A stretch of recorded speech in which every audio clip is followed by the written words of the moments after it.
for having me, everyone. I joke the only thing that can get me back in the Midwest is atheist conferences. So. All right. Sorry, guys. Hey, I had 22 years of Indiana. You can't blame me.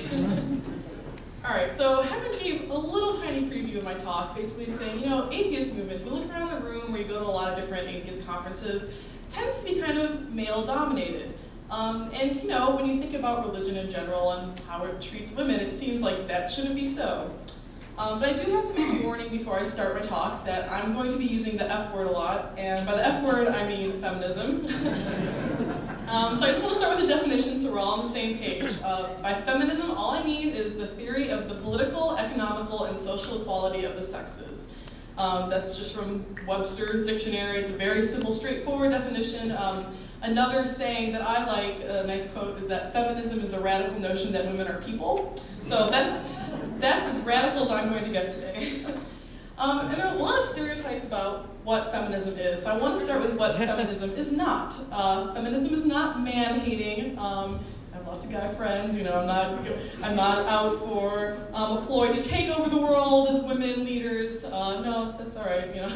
There's no female uprising going on. We're not humorless. Hopefully, I'll get that across during parts of this talk. Not every part of the talk is funny, but and it's not something only women can do. I'm a firm believer that men can be feminists too. It's about equality, and a lot of times sexism hurts men too, and so equality is not a bad thing to strive for. So why should atheists be feminists? Why am I here talking to you today about feminism and women? Well, it's because sexism is irrational. If you can't read this, it says, feminism is outdated and sexism is no more. Women are just too stupid to see that. Sexism is a rational thing, and I think as atheists and as skeptics, we are against irrational thinking. We like logic. We like having facts supporting our views. So I think feminism really goes hand in hand with that. Because when you look at the science behind sex differences, you really don't find that many. For example, there's the misconception that men are much better at math, but there actually is no real difference in mathematical ability between men and women. Most of the things that cause this are either just social inequality. So when you go to countries that have much better lives for women, if you go like in the Netherlands sort of area, you really don't see big differences and gaps. And also, a lot of this has to do with something called stereotype threat, that when women are aware of the stereotype that they're bad at math, they actually end up doing worse on the test. So if before a test you have to mark a little bubble that says female and say your gender, you will do worse if that question isn't before the test. Another stereotype, women are not better at reading emotions. They're not more empathetic. Men are just as well as that when you look at the various studies. And overall, there's more variation within genders than between them. So even if there's slight differences between men and women, you're still going to find women who have better spatial abilities and men who have better verbal abilities. You'll see the whole spread everywhere. But the main point is that regardless, biology doesn't equal ethics. That even if we do find a main difference between men and women, which is totally possible, I mean, we have different organs in some cases, and our brains are structured a little differently, that doesn't mean we make laws according to that. That doesn't mean we say women can't have certain jobs, and that they're lesser beings in any way. So then why are all atheists feminists? I had to grapple with this question for a while, because when I first joined the atheist movement, I thought that would just be apparent, that obviously all these rational people have to be feminists too. That was irrational on my part, I guess. But one of the reasons I think we don't see this is, oops.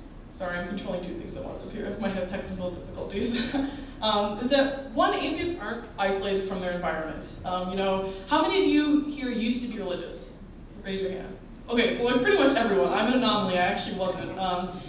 Think how hard it was for you to give up the belief in God and get over that concept in your head and having to wrangle around that. It's not something you did in one day. It took a long time, didn't it? And it's the same thing with any other concept that's been really ingrained in you. When you're growing up in a society that's sexist and full of even little sexist things that you take for granted, or if you're growing up in a religion that has lots of sexist ideas, maybe you give up the belief in God, but you can still have a lot of those cultural conditionings ingrained in you. But also, not all atheists are skeptical. I would hope this is the case, but I would run into atheists who their main motivation for leaving religion was emotional in nature. Maybe at least initially, and later they came up with the general arguments about why God is unlikely, etc. But they're not necessarily skeptical about everything. I've met atheists who believe in astrology, and I would think that's self-apparent that that's not true, just as God is not true. But there are atheists out there who think that way. So why should feminists be atheists? Well, feminists actually are more likely to be atheists compared to the general population of women. But I would say they should be atheists for the same reason everyone should be atheist, because there's probably no God. It's pretty simple. But not everyone is this hyper-rational Spock-like being, and I recognize that. And so I'm willing to use some emotional arguments to get people at least thinking about why they should question religion and religious belief. But I think the main question is, why are women more religious? And I get this question a lot as an atheist woman who's very active in the atheist community. People want to know. And this is a trend that you see. Just some stats on this. This is from a 2010 Barna Group report.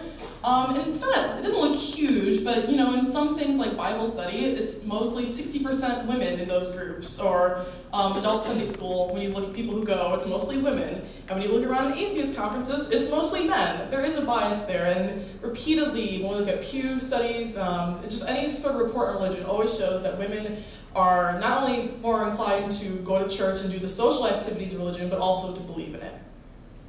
So why? As atheists, that seems boggling to me, mind-boggling to me, and that there's so many horrible things that religion does. It just seems obvious that women should not be a part of it, or anyone should be a part of it for that matter. Do you feel afraid of God much of the time? Concept of hell, not exactly the nicest image that we have in this fear of, some people have a really hard time getting over this even when they're coming out of religion, or that they're brought up with this idea that you're going to be tortured for eternity if you doubt things. Do you believe that you deserve to be hurt or mistreated, or does God blame you for his cruel behavior? It's the whole story of Eve, that they transgressed, they didn't follow the rules, and that's why we have sin now. It's all your fault. Does God have had an unpredictable temper?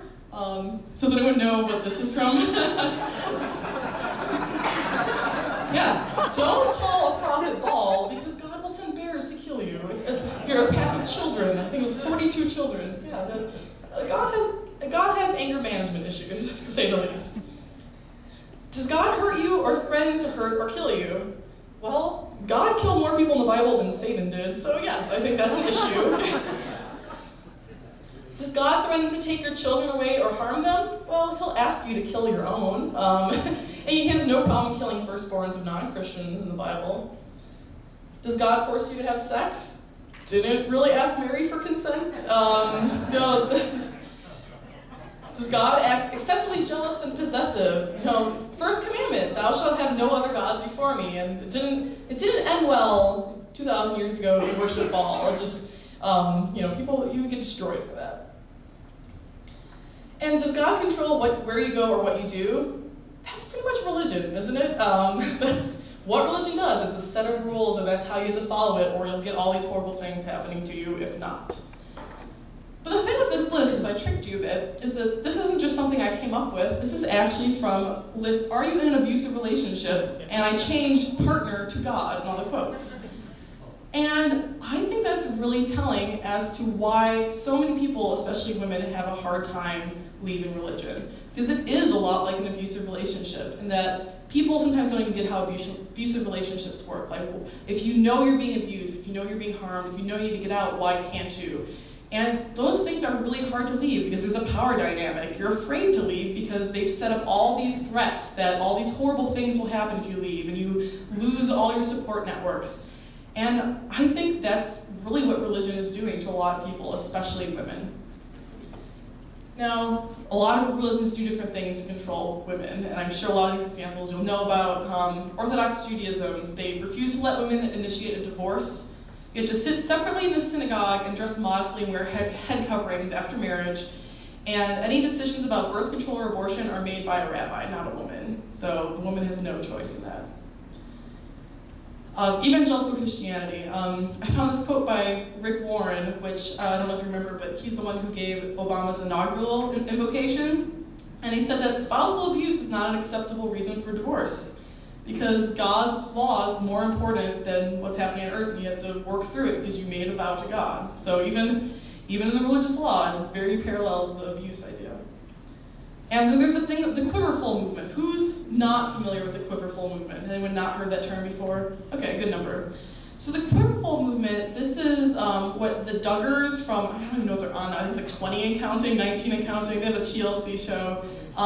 This is what they're a part of. And I'll read the quote if you can't read it.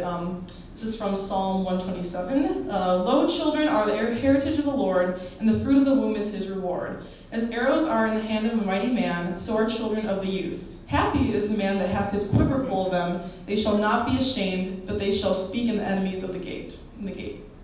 So the whole concept of this is basically outbreed your enemy. That women are nothing more than baby-making machines, and if they can have lots and lots of Christian children, it doesn't matter what the atheists and the Muslims and the Hindus and all the non-Christians in the world are doing, because we'll just outbreed them, and they're basically ammo in their fight against the non-Christians. And in case you're more interested in this, there's a great blog called NoLongerQuivering.com from a lady who's now an atheist but was part of the quiverful movement, had many, many children of her own. And it really shows how hard it is to leave these more extreme evangelical groups, because when you have 9 children, many of them who are daughters, how do you just get up and leave and say, I'm an atheist now? And do you just leave all your children behind and leave all your daughters to the same fate? It's a very, they get trapped in this sort of thing. Catholicism, there's so many things to say Catholicism. They don't ordain women. It results in automatic excommunication, and it's actually listed as a grave crime along with child molestation. So it's just as bad in their eyes. Oh, Catholic Church. They're against birth control, obviously.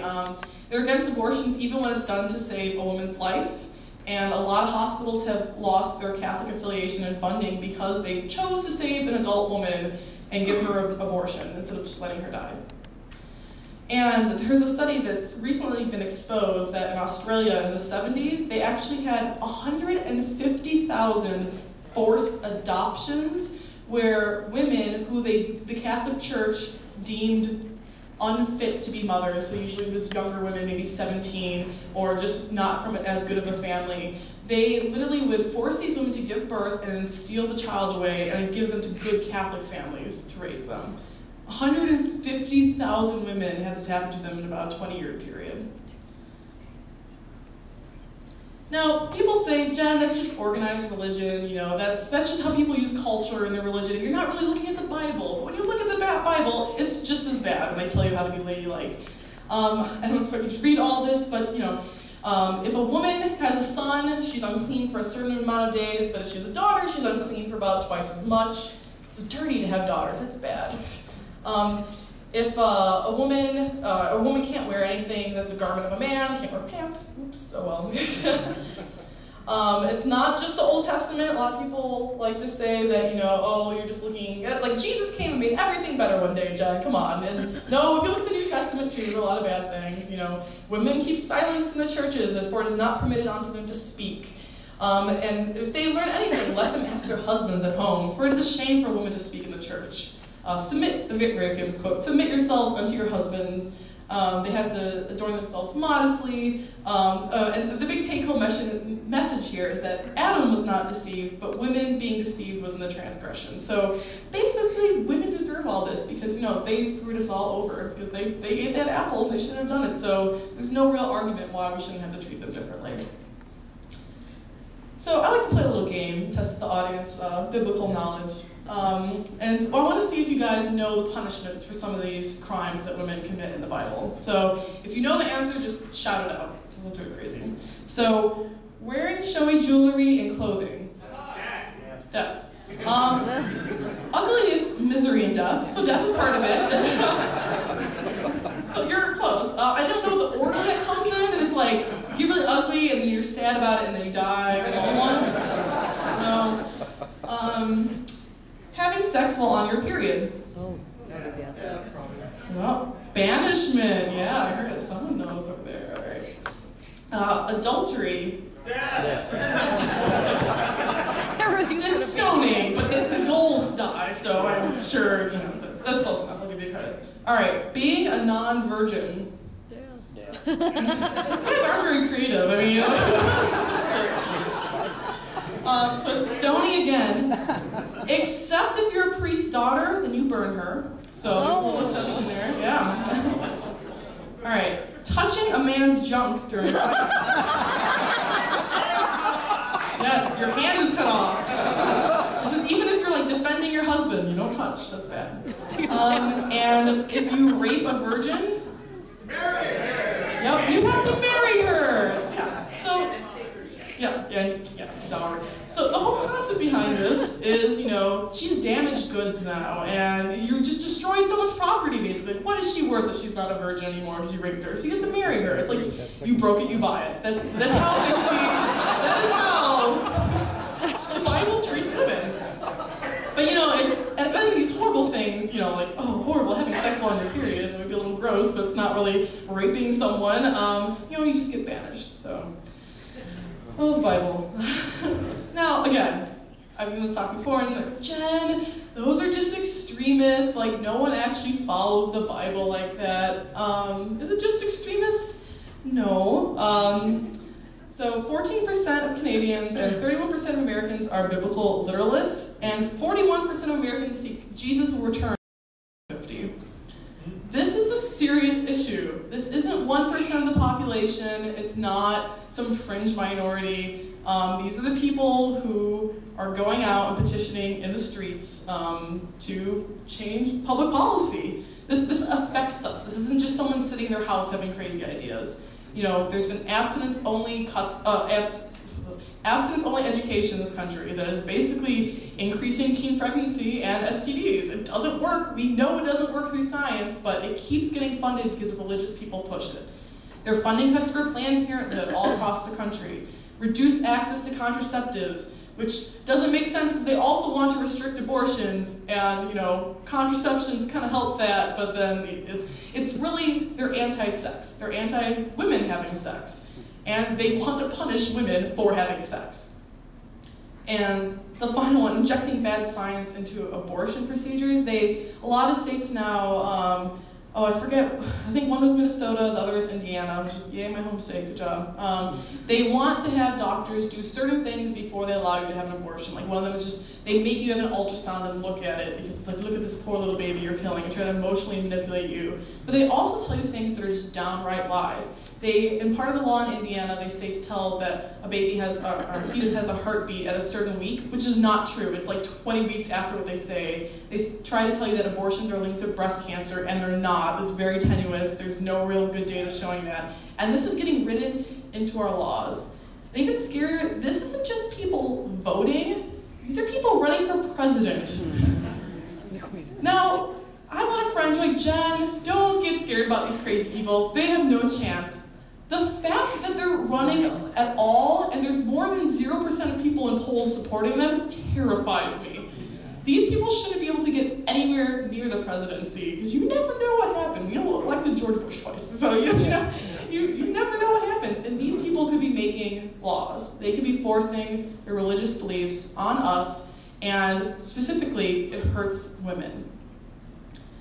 Now, it's not just the Bible. I harp on the Bible a lot because, United States, most people are Christian. That's what I grew up around, it's what I'm most familiar with. But Christianity and Judaism, they're not the only things that treat women poorly. Islam, people are familiar with this too. Women must dress modestly lest men lust after them. That was a tongue twister. The price of adultery is 100 lashes and a year in exile. It's much harder for a woman to get a divorce. They actually have to go to a Sharia court to ask for it, while a man can just say, I divorce you 3 times, and they're divorced. Yeah. A woman only receives half the inheritance that a man would, and thousands of years ago, this was very progressive that a woman received inheritance at all, so I guess that's good. But nowadays, not so progressive. A woman's testimony is only worth half that of a man. So in rape cases, you actually have to have either the man confess that he did it, or have at least 3 to 4 men say that they were witnesses to the rape and that he obviously did it. So basically no rapes get convicted because obviously there are not always 4 witnesses hanging around. And finally, in Surah in the Quran, there's a statement that a woman's husband has the moral duty to beat her for disobedience. And when I brought this up in another talk I was giving at a college group, there was an obviously Muslim man sitting in the audience in a full garb, and afterwards he came up to me, he's like, "You're totally right, it says that." And I'm like, "And you don't have a problem with that?" It's like, well, you know, if they're being disobedient, that's the man's duty, that's what they were put on earth to do. And I'm just like, really? Wow, that's awesome. So I'm not making this up. You don't believe this. You know, it's not just Abrahamic religions. Hinduism, I'll read this quote from the Vedas. "By a girl, by a young woman, or even by an aged one, nothing must be done independently, even in her own house. In childhood, a female must be subject to her father, in youth to her husband, when her lord is dead to her sons. A woman must never be independent." And this is sort of based on the whole caste system, that women are always lower than men in a caste system. And this results in things like dowry deaths. Is anyone here familiar with dowry deaths? A couple people. So what happens is that these women, their families have to give big dowries when they're getting married to the man and his family. And some of the men will basically harass these women so much into increasing their dowries that they will literally kill themselves to escape. And this isn't just like 1 or 2 women who are doing this, even though it was recently outlawed. Like, you would think this would be outlawed a long time ago, but it was only recently. Like, this is, the last statistic I looked up was about 8,000 women every year have this happen, where they are harassed so much they rather die. Then we have obviously problems like sex-selective abortion, where the sex ratio is getting so skewed in these countries because why would you want to have a female daughter? It's just a burden. They're lower than men. They're not useful. They can't get as good a jobs. They can't take care of their family as well. And also widows are traditionally shunned as bad luck. They're seen as the reason why their husbands die early. And there's a practice that's very common in rural communities called sati, which is outlawed, but it obviously still happens, where women throw themselves upon their husband's funeral pyre, except by throwing themselves, usually they get thrown onto it because they're supposed to throw themselves on, and a lot of women don't want to do that anymore. So lots of women die this way because they're seen as the reason, the supernatural reason why their husband died. A good reason to skip the funeral. But, you know, it's not just that either. Buddhism, you know, people think that, oh, this is a great friendly religion, and we have this very Americanized view of like what Buddhism is, and we think of it as like, you know, teenagers sitting around like meditating, and that's kind of how we see Buddhism. But you know, there are rules in Buddhism too that aren't so great for women. Buddhist nuns, they're required to be subordinate to Buddhist monks, so even the highest ranking nun is below the lowest ranking monk. They have 111 more rules to follow, so the Buddhist monks only have about 200. They see menstruation as unclean, so you can't go into the temple or touch any of the holy books during that time of the month. A specific sect of Buddhism claim that women could never become Buddha, and a really popular Buddhist belief is that you become a woman because of negative karma, that it's a step down below man. So if you did something bad in a past life, and when you're a man, you're going to end up as a woman. Yeah, that's great. But you know, again, even Jainism, which Sam Harris always says, if everyone was a Jain, we would just be so great because, I don't know if you're familiar with it, but they're known for being very non-violent in that they couldn't hurt a fly. When you see any videos about this, like the highest ranking people in Jainism, that they usually like brush in front of them so we're not stepping on insects when they're walking. Very non-violent, seems great. But they see the female body as inherently violent because menstruation kills microorganisms. Which, you know, I'm a biologist, so I'm like, you know, your immune system kills microorganisms. Like, there's some things you can't control. But, you know, I don't know if only like immunocompromised Jains can reach enlightenment, or, you know, this is when I start overthinking it. I'm like, this doesn't make sense, don't overthink it. They think that you can't break free of earthly attachments if you're a woman because it's your nature to care for children and take care of the household. And so you're always attached to earthly things. You can't achieve this liberation. And you actually have to be reborn as a male before you achieve spiritual liberation. Now, religion doesn't necessarily create sexist ideas. but it makes them untouchable. And if you can't read this, I'll read it quickly. It says, the guy with the cross says, blind, idiot, rat, fink, pervert, commie, blasphemer, immoral, creep, and scum of the earth. And then when the guy turns around to break the cross, he says, hey, have a little respect here. And this is funny, but it's very true, especially in the United States, and that there's idea that you can't criticize religion, that there's a bubble around it, that it's a personal belief, and how dare you say you're wrong.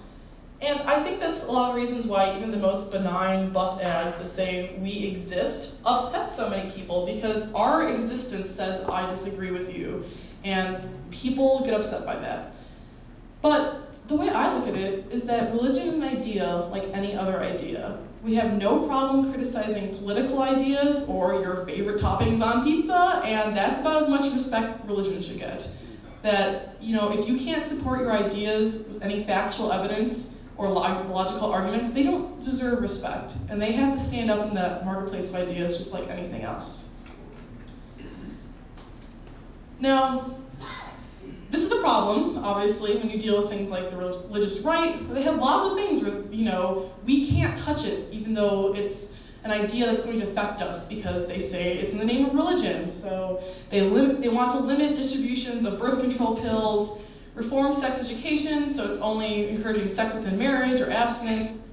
They want to make abortion illegal or incredibly hard to obtain. And it's scary because more and more laws are passing in states, which makes it harder and harder for women to get an abortion, even in cases sometimes of rape or incest. And they want to discourage women, to be feminists, basically. Religious right does not like feminists. And when I said that feminists tend to be atheists, I think that's one of the reasons why. Because they see that this sort of liberation turns people away from religion. Though, I'm sorry, I made a typo. These are actually things the religious right did. This is what the Norway shooter did. This is from his manifesto on how to cure feminism and increase the population so women are in the control of men.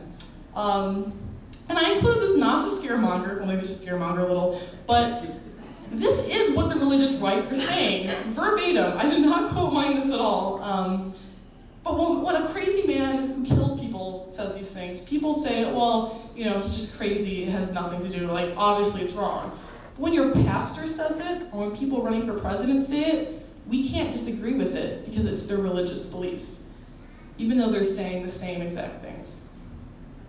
Now, obviously, this is a very extreme example, but, there's smaller things. Some of these things seem so ridiculous to me. For example, some Hasidic Jews in New York City actually fought to get rid of a lot of the public bike lanes going through their neighborhoods because the women riding through the bike lanes were dressed too scantily clad in their bike shorts and were tempting all the young Hasidic Jewish men into following evil. And so they actually got rid of the bike lanes so cyclists couldn't bike safely through their town anymore, even though this is a secular community that just happens to have a lot of Hasidic Jews in it.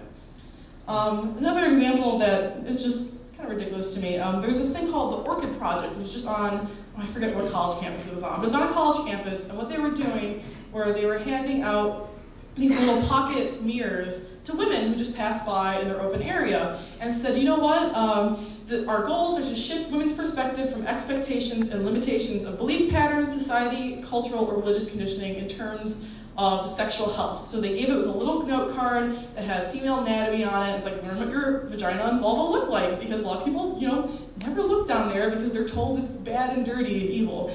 And the religious students there freaked out. And this is one of my favorite quotes from them, because I think it sums up a lot of how people see religion as this bubble. Respectful discussion will only breed further respect and discussion, but blatant attacks on an entire outlook of life will only breed further animosity, ignorance, and offense. So daring to say that maybe you should reconsider conditioning from religion or culture was so offensive to them that you should just never criticize it. So it's really ironic to me how, they want respectful discussion, but what they mean by respectful discussion is they want you to shut up. They don't want you to say that you're possibly wrong. They don't want criticism. So why is it so hard for women to leave religion then? I just listed tons of horrible things that various religions are doing to women and the cultural effects of this and how women's health suffers. why is this so hard for many women? Not all, obviously. I'm here, lots of women are in this room, but why is it so hard for them to leave religion? And I think it goes back to the idea of an abusive relationship. And one of the reasons why it's so hard to leave an abusive relationship is because of power. You're stuck in a relationship where you don't have any power, and you're specifically made to be powerless. Think of the most patriarchal and conservative religions out there. Those are the ones that you should most want to leave, and they're also the ones that are the hardest to leave. Because they make it so women especially are so tied into that religion that if they leave, they lose everything. Women are expected to be volunteers, they're expected to run Sunday schools, they're expected to be the spiritual head of the household and bring up their children, they cook the potlucks. They often don't have any social network outside of religion. So if you're a woman thinking, wow, I'm an atheist now, you still can't leave. What are you going to do? Be shunned by your family and your children and your rest of your community? It's really hard, even if you've gotten over the philosophical hurdle, to actually physically leave the community. This is also why a lot of women, when they do give up organized religion, they turn to other forms of spirituality.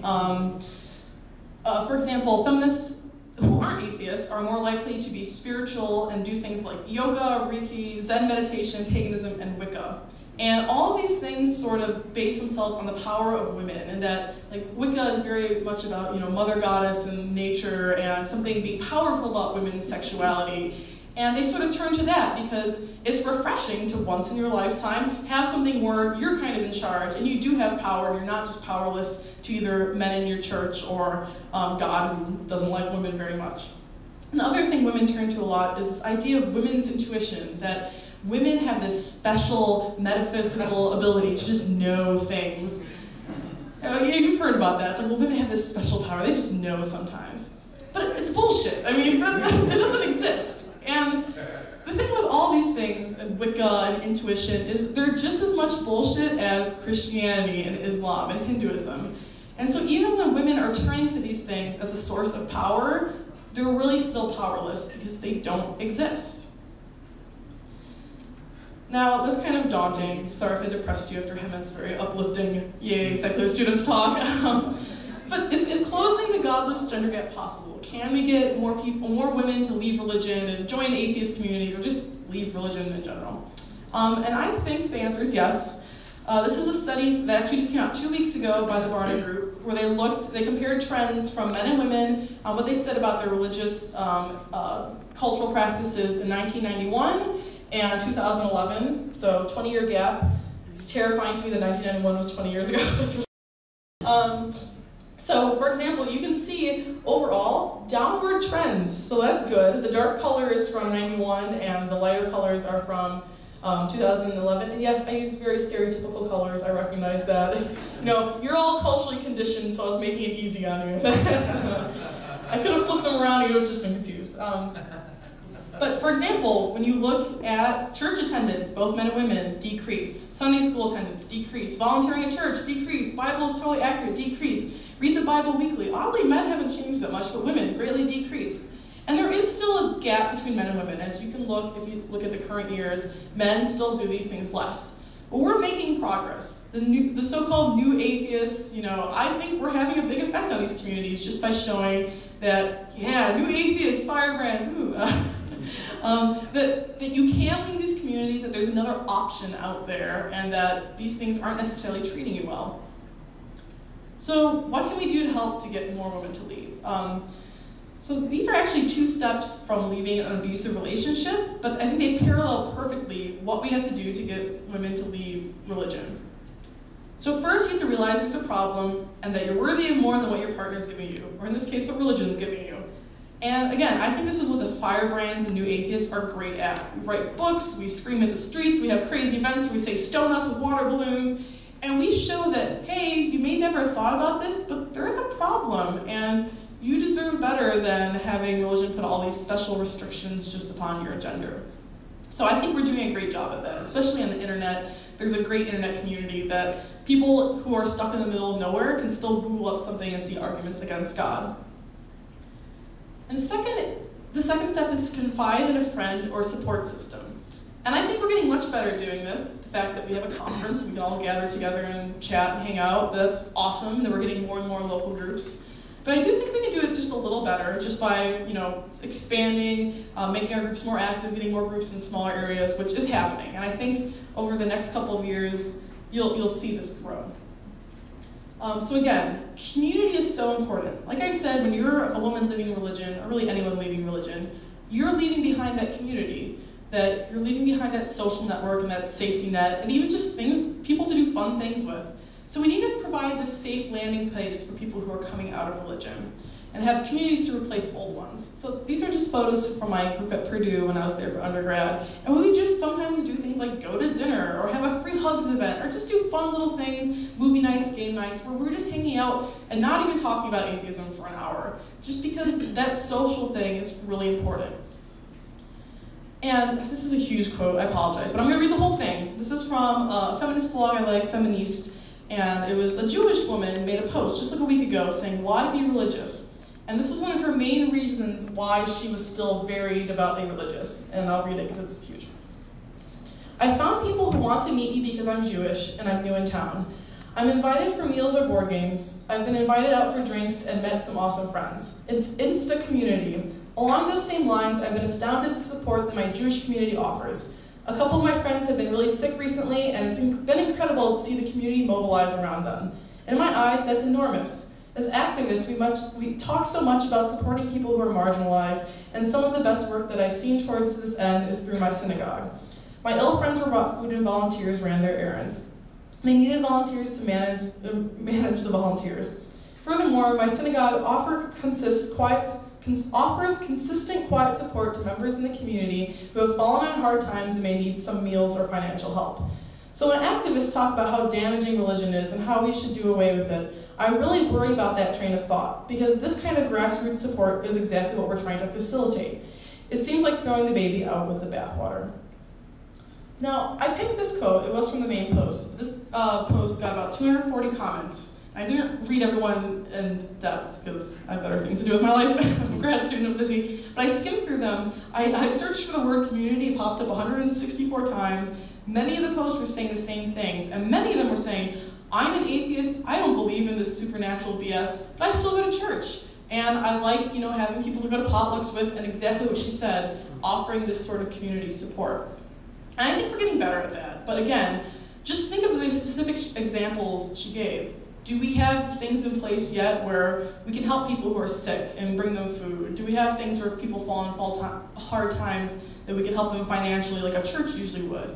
And as our community grows and grows, I think we need to be more interconnected like that, because there's so many women out there who feel that way, that they can't leave this community. It's such a good community and there's nothing to replace it. So we just show you don't need religion to have a community. So other things we can do. Hemant talked about this a bit, that if you have more women representing your organization, more women are likely to join. And so a lot of times we have to be active in this. We can't just say, we're not like religions. We don't actively say stupid sexist stuff and hate women, even though sometimes we do, occasionally. Less and less than most religions, I think. But one thing we do is break the cycle. So the problem is we have few visible women, so less women feel welcome, then less women are doing stuff in our community and writing blogs and books and leading groups. So then you actually get less women who are deserving visibility and deserve being invited to conferences, etc., and that leads to few visible women. And it's just horrible vortex that you can't escape unless you do something about it. So one of the things to do is just encourage women to take leadership positions. Ask people who are already in your group to volunteer for events, just putting up posters and really simple things. And maybe if they have a topic they're really passionate about, ask them to give a presentation. And it doesn't have to just be about being a woman, it could just be about anything. And also encourage women to run for officer positions or take bigger leadership roles within your group. Women especially, we've really been socialized to think that we're not leaders. Because when you go through life not seeing any women leaders, you think that, well, therefore women aren't leaders. And there have been studies that show that the best way to get a woman to be a leader is just to ask her to run and to ask her to consider running. And once she actually does run, she does just as good job as a man, but a lot of women don't even think, oh, I could do this. So sometimes even just suggesting the idea, like, hey, have you thought about doing this? Is awesome. When you're having conferences or local events, sponsor more women speakers, because generally when women are speaking, you get an audience that reflects the speaker. These are just some examples of awesome women that you should invite to things. Maybe next year I should do. And consider women's interests when you're planning local events. I don't mean stereotyping. Don't make everything pretty and pink and sparkly and ponies. I really wish there was the pony delusion, though. I'm like, I don't want it. A main thing is to remember, don't forget the humanities. Obviously, I'm a scientist, so I'm very biased even when I'm running events. I like to talk about creationism a lot, because I'm an evolutionary biologist.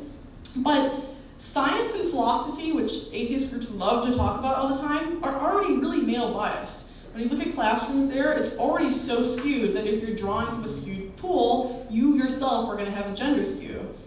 So a main thing is to identify shared interests. Like I said, have the community, and I just listed so many ways that religion harms women. Have events about that. If a Christian group in the area is trying to cut Planned Parenthood funding, go and protest them. Or even non-women's issues, like if it's trying to ban gay marriage for religious reasons, protest them. You can do these things that get more people in your group than you would normally attract. Okay. You should also think about women's needs when you're picking your venues. For example, if you're having like a really, really big conference, or maybe like a local meeting that has a lot of families, think about having childcare, or at least a little area where the kids can play in the corner so people with families can come. Or don't always have everything in a pub, because again, people with small children can't go to bars with their children, they might not be able to find a babysitter. Or even a problem with the pub is it sort of sets up a dating environment sometimes, which can scare some women away. Which is another point, is the young people in the room will get this, but don't zerd rush the single women. Don't, yeah, all the nerds laugh. It's a video game reference, I'm sorry. Flirting's fine, but there's a time and place. If I'm just giving a talk on the philosophy of humanism, don't come up after me immediately and try to hit on me then. Wait till we're in the pub or in a social situation.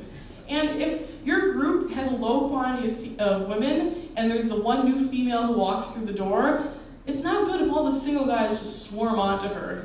This happen a lot in college groups too. So, the big message is to treat women like human beings and not just women, and I think that would put us apart from religion a lot if we did that. Another thing is just speak up, especially when someone says something stupid. This is stupid in religious sense. Oh, Bill O'Reilly. Excuse me. It's really good to have someone on your side and to not always have to constantly defend yourself against sexist claims. This is one of the reasons why we do so well with GLBT individuals, because when you go on a blog and someone says something homophobic, 100 straight people will come in and just tear them to shreds and really defend them, or even talking about things in the news, like Prop 8. There was a lot of straight bloggers talking about how horrible this was. But we're getting much better at this, but it's still the fact that we need to stand up and defend against sexist issues too. So when we see someone saying something inappropriate or acting inappropriately, you need to speak up. Because otherwise one person can ruin it for everyone. And if one person acts badly and everyone stays silent, that's implicitly saying that I agree with what this person said, even if that's not true. That's what a newbie might think. Just for example, when I first moved to Seattle, I went to a Seattle atheist meetup that was in a pub, so it's already like warning flag number one. And a guy was there, and I was sitting across from him, and he starts holding his camera up to me, and I think he's like trying to take my picture. I'm like, that's making me uncomfortable, and I asked him to stop. He's like, oh, I wasn't taking your picture, I was comparing you to your boobquake photo. I'm sitting there like in a sweater, and I'm very not attractively dressed at all the time, not that it would justify it, but he was just goofing around. I told him to stop, and the guy across from me, another guy, said, it's not sexual harassment because it's not in the workplace. Oh, nice. And everyone was silent. None of the guys said anything. I could tell some of them were kind of sitting there awkwardly. But, if I was just a random lady who had never come to a meetup before, I probably wouldn't come back after that. I just happen to be really involved in the atheist movement, so I'm going to keep coming back no matter what. But afterwards, I had a couple guys email me and say, I'm really sorry, Jen. I know I should have said something, but I was afraid to speak up and alienate this guy who's being a jerk instead of alienating the woman who's being the victim of the jerk. So when you hear stupid stuff like that, you need to speak up even if you think it's going to be awkward, even if you think you're going to make a new enemy, because you also make a new ally. But the big thing is just to listen to women and try not to get defensive. I'll read this again. Look, kitten, I don't give a damn what you think. If I say I'm a feminist, then by God I am one. Don't do that. You know, it's hard. When someone says you did something that was sexist or appeared sexist, it hurts because you think I'm a good person, I would never do something bad on purpose. But a lot of times we screw up. I screw up. I say things that are wrong too, and it hurts. But no one's perfect, and you know, just like no skeptic is ever totally rational about everything. So how not to respond, not like this guy, don't do that. Don't respond with denial. Don't say how many female friends you have or that you love your wife a lot. Like that's just, no, you can still screw up even if you do that. That's basically like the I have a black friend argument. Don't do that. That's wrong. That's not absolving you of anything. Don't respond with snark, sarcasm, or mockery. It may be tempting, but it's just going to alienate people more. This is especially true if you're in a leadership position or running a conference and someone comes with you with a concern. And try to avoid certain triggering words. Things like hysterical, overreacting, over-emotional, humorless. These are words that have been traditionally used to silence women, and basically saying that women are these emotional, crazy beings that they're controlled by their hormones, they can't be logical, and therefore we shouldn't even debate with them because there's no point in it. And people believe this, and so when you say these words to women who have gone through this over and over again, they just shut down because they view you as not really actually wanting to have a conversation, and they'll just stop talking with you. But what if they're wrong? You know, you're allowed to disagree with women. Women are wrong sometimes. I'm not of the mindset that we're always right. But do it professionally, just how I hope you do it with everyone else. You know, if you unintentionally offend someone, just apologize at first because, you know, I would hope you don't want to make someone mad, even if you still think you're right for whatever reason. Discuss, don't debate, don't scream at each other. And if everyone's too upset about the situation, just, you know, end the discussion for now and continue it later when everyone's calmed down. Because especially with issues like sexism, it's really triggering and people just blow up over the stupidest little things, which we've seen time and time again in our internet community. So sometimes you just have to take a deep breath and delete that blog post, which I have to get better at. But you know, sometimes you just have to sit and wait and listen to other sides. But again, the main thing is to listen to women, and that's plural. Not all women are the same, even though a lot of religion would like to make you believe that. And I think that's why we have to be very good about this and very good about listening to women if we want to make them comfortable. Because, you know, the women who are here today, the women who are already active in our movement, we're already here. There may be some special quality about us that we're just especially badass and like we don't care if men say sexist stuff around us or we'll just, you know, blow them off or whatever. Or maybe we just happen to not grow up as religious of a community. And you know, might have something different about us. You can't just ask us, why do you come to atheist meetings? So you have to listen to everyone because we're not the same. And this isn't always obvious because, you know, we grow up in different ways. If you're born a man, you have different life experiences growing up than a woman does that may not always be readily apparent to you just by the way society treats different genders. So it's just a big deal to listen. And I think the more we listen to women, the more of a receptive community will be for women to show that, you know, religion treats you like crap, but we want you to be a part of our community. And we want to be able to show that women can do it without God, that they can have power, they can be strong individuals, and they don't need to rely on a supernatural being or a supernatural set of beliefs to have a community and have friendship and have families.